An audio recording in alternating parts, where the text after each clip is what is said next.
Selamat berjumpa kembali untuk siswa kami kelas 7 SMP. Ini merupakan pertemuan kita yang ketiga, di mana topik yang kita bahas yaitu konsep waktu yang merupakan lanjutan dari pertemuan kedua kemarin ya. Jadi tujuan pembelajarannya juga masih sama, yaitu diharapkan siswa mampu memahami konsep waktu dan perbedaan waktu. Kita langsung ke bagian 3 karena bagian 1 dan bagian 2 kita sudah pelajari di pertemuan kedua ya. Bagian ketiga yaitu perubahan fase-fase bulan. Nah, fase-fase bulan terjadi karena perputaran bulan mengelilingi bumi ya, atau bisa kita kenal juga dengan revolusi bulan ya. Nah, terdapat dua istilah yang digunakan untuk menjelaskan atau menguraikan pergerakan bulan atau revolusi bulan yang tadi, yaitu waktu bulan sideris dan waktu bulan sinodis. Nah, bulan mengelilingi bumi dalam satu periode putaran atau dalam satu putaran, ya kita sebut juga lah itu dengan 360 derajat, satu lingkaran ke satu putaran, memerlukan waktu 27,3 hari ya, atau lebih tepatnya 27 hari, 7 jam, 43 menit, 11 detik. Begitu ya. Nah, waktu yang diperlukan bulan untuk mengelilingi bumi, kita sebutlah itu sebagai waktu bulan sideris. Jadi sekali lagi, waktu yang diperlukan bulan untuk mencapai satu keliling bumi, ya, selama 27,3 hari disebut sebagai waktu bulan sideris. Nah, ketika bulan sudah mencapai 360 derajat atau mencapai satu putaran, posisi bumi terhadap matahari juga sudah mengalami perubahan. Nah, kenapa? Karena memang bumi juga bergerak gitu ya. Bumi juga berputar, berevolusi mengelilingi matahari gitu ya. Nah, akibatnya setelah 27,3 hari atau setelah bulan mencapai satu keliling bumi, bulan belum mencapai di posisi awalnya gitu ya, belum mencapai di posisi sebelumnya. Nah, bulan memerlukan 2,2 hari lagi untuk mencapai posisi awal tersebut. Nah, sehingga waktunya menjadi 29 hari, lebih tepatnya 29,5 hari ya, yaitu 27,3 ditambah 2,2 hari ya. Nah, waktu yang diperlukan bulan untuk mencapai ke posisi semula tadi kita sebut sebagai waktu bulan sinodis, gitu ya. Nah, sekarang coba kita perhatikan gambar berikut ini di mana T sama dengan 0 berarti posisi awal bulan ya. Posisi awal bulan terhadap bumi dan matahari, di mana posisinya pada bulan baru ini ya, new moon. Karena berada pada posisi segaris ya, antara matahari, bulan, dan bumi. Nah, pada hari ke-27,3, bulan mencapai satu keliling bumi. Bulan sudah mencapai 360 derajat, tetapi posisinya belum pada posisi bulan baru. Belum pada posisi segaris antara bumi dengan matahari, begitu ya. Nah, pada saat kapan dia mencapai posisi segaris? Pada saat waktunya ke 29,5 hari ya kan, T sama dengan 29,5, artinya memerlukan 2,2 hari lagi untuk mencapai posisi bulan baru tadi. Nah, ini yang kita namakan sebagai waktu bulan sideris dengan waktu 27,3 hari mencapai satu keliling, mencapai 360 derajat, dan waktu bulan sinodis ya, waktu yang diperlukan bulan untuk mencapai ke posisi awal, begitu ya. Lebih jelasnya kita bisa amati video berikut ini.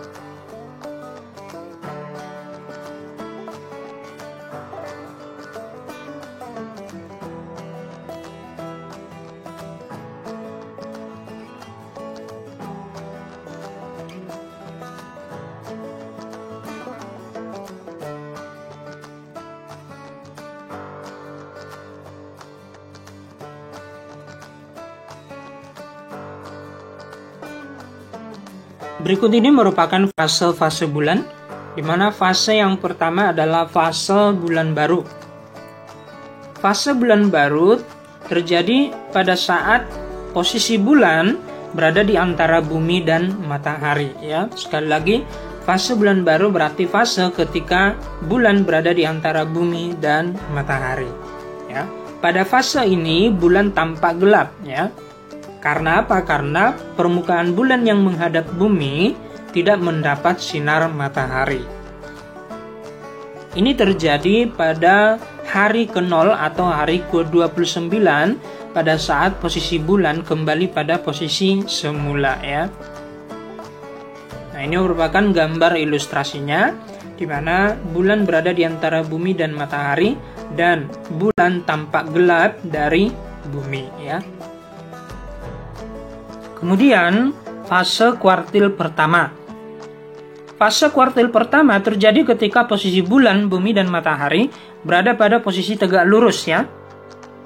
Di mana pada fase ini bulan tampak setengah lingkaran. Karena apa? Karena permukaan bulan yang menghadap bumi hanya setengah yang mendapat sinar matahari, ya.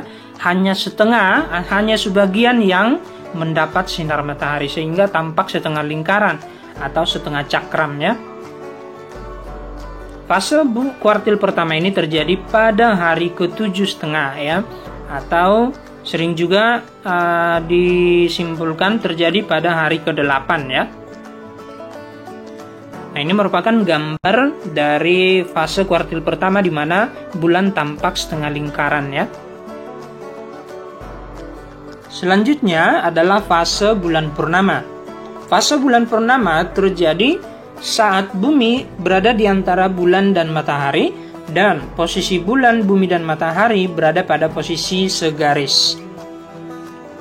Pada fase ini, bulan tampak lingkaran penuh karena seluruh permukaan bulan yang menghadap ke bumi itu mendapatkan sinar matahari, ya, sehingga kita yang melihat bulan dari bumi, ya, dapat melihat bulannya lingkaran penuh.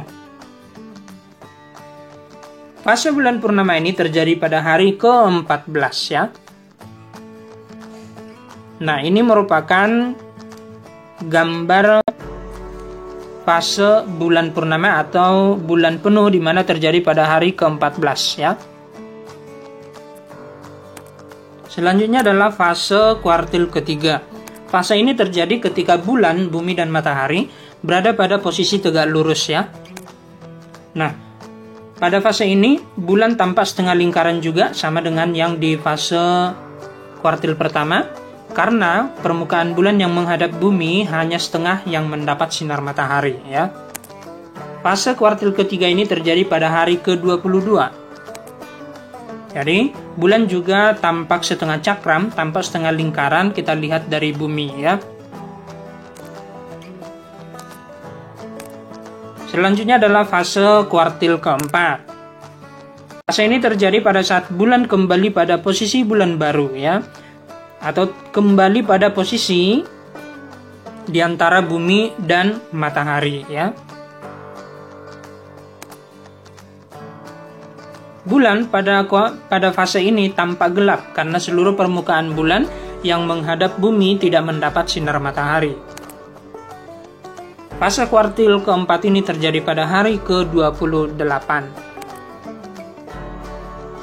Demikian mengenai fase-fase bulan, dan sekarang kita lanjut ke bagian 4, yaitu pergantian musim. Pergantian musim terjadi karena revolusi bumi, yaitu perputaran bumi mengelilingi matahari. Bumi berevolusi atau bumi mengelilingi matahari mencapai satu putaran selama 365 hari, 6 jam, 9 menit, 10 detik. Jadi inilah lamanya waktu yang diperlukan bumi untuk mencapai satu putaran mengelilingi matahari. Di sisi lain, rotasi bumi mengalami kemiringan juga, ya. Sumber rotasi bumi tidak tegak sempurna tetapi miring 23,5 derajat. Nah, kemiringan dari rotasi bumi inilah yang mengakibatkan terjadinya pergantian musim, ya. Coba perhatikan gambar ini merupakan gambar peredaran semu tahunan matahari. Di gambar ini kita bisa lihat sumbu rotasi bumi yang miring gitu ya. Tadi saya katakan kemiringannya 23,5 derajat. Ya. Kita juga bisa amati dari bulan ke bulan posisi permukaan bumi terhadap matahari mengalami perubahan ya. Misalnya di 21 Juni kutub utara ini terang ya. 21 Juni ya, kiri atas ini 21 Juni kutub utara terang. Sedangkan di 22 Desember kutub utaranya lebih gelap ya. Nah, inilah perubahan dari posisi permukaan bumi terhadap matahari. Perubahan posisi permukaan bumi terhadap matahari inilah yang mengakibatkan perubahan musim tadi, pergantian musim tadi ya. Gambar ini lebih sederhananya kita bisa ilustrasikan seperti ini. Pada tanggal 21 Maret, posisi matahari tegak di 0 derajat. Hanya di 0 derajat tegak gitu ya, tegak lurus. Nah, 22 Maret posisi matahari menuju utara. Ya. Kemudian hingga 21 Juni, tepat di tanggal 21 Juni, posisi tegak mataharinya di 23,5 derajat lintang utara, ya. Terjadi perubahan ya. Kemudian 22 Juni menuju ke khatulistiwa lagi. Dan di 23 September kembali tegak di 0 derajat atau di khatulistiwa. 24 Desember itu posisi semu mataharinya ke selatan gitu ya. Dan 22 Desember ya, posisi tegak mataharinya berada di 23,5 derajat lintang selatan ya. Lalu 23 Desember kembali ke khatulistiwa ya. Nah, inilah ilustrasi peredaran semu tahunan matahari ya. Perubahan posisi permukaan bumi terhadap matahari ya. Lalu apa akibatnya gitu ya? Akibat dari kemiringan sumbu rotasi bumi dan peredaran semu tahunan matahari tadi ya. Bahwa tanggal 21 Maret sampai 23 September ya, lebih tepatnya sebenarnya 22 Maret sampai 22 September ya. Karena tadi kalau kita lihat gambar ini 21 Maret kan pas di khatulistiwa. 23 September juga pas di khatulistiwa. Jadi 22 Maret sampai 22 September ini lebih tepatnya ya. 22 Maret sampai 22 September kutub utara mendekati matahari. Artinya kutub utara lebih dekat ke matahari daripada kutub selatan gitu ya. Karena kutub utara tadi lebih banyak mendapat sinar matahari tadi kan. Nah, kemudian kutub selatan menjauhi matahari, lebih jauh dari matahari ya.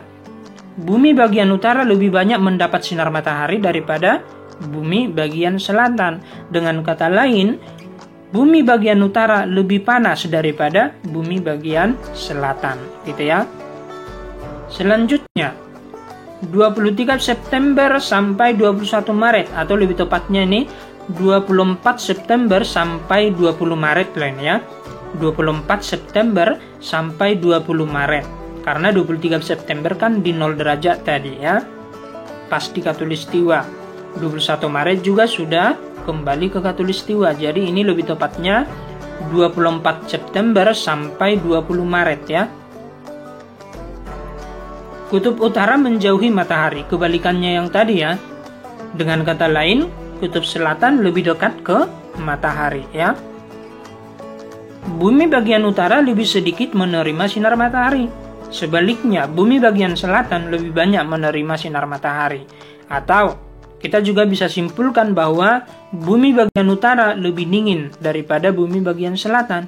Bagian selatan lebih panas ya. Karena apa? Karena lebih banyak mendapat sinar matahari. Nah, itulah akibat dari gerak semu tahunan matahari, termasuk juga kemiringan sumbu rotasi bumi ya. Nah, di benua Eropa dan negara-negara seperti Rusia, Amerika Serikat, Kanada, Australia, Tiongkok atau Cina, Jepang, Korea Selatan, ya, dan negara-negara yang lain, yang berada di lintang subtropis lah begitu ya, mengalami 4 musim. Kalau di Indonesia hanya 2 musim ya, tidak mengalami 4 musim. Tapi negara-negara Eropa, termasuk yang saya sebutkan tadi, mengalami 4 musim, yaitu musim semi, panas, gugur, dan dingin. Ya. Terjadi pada bulan-bulan yang tertera pada tabel berikut ini ya, di mana 21 Juni sampai 23 September di utara mengalami musim panas, sedangkan di selatan musim dingin. Lalu 23 September sampai 22 Desember di utara mengalami musim gugur, di selatan mengalami musim semi. Selanjutnya 22 Desember sampai 21 Maret utara mengalami musim dingin, sedangkan selatan, belahan bumi selatan maksudnya, mengalami musim panas.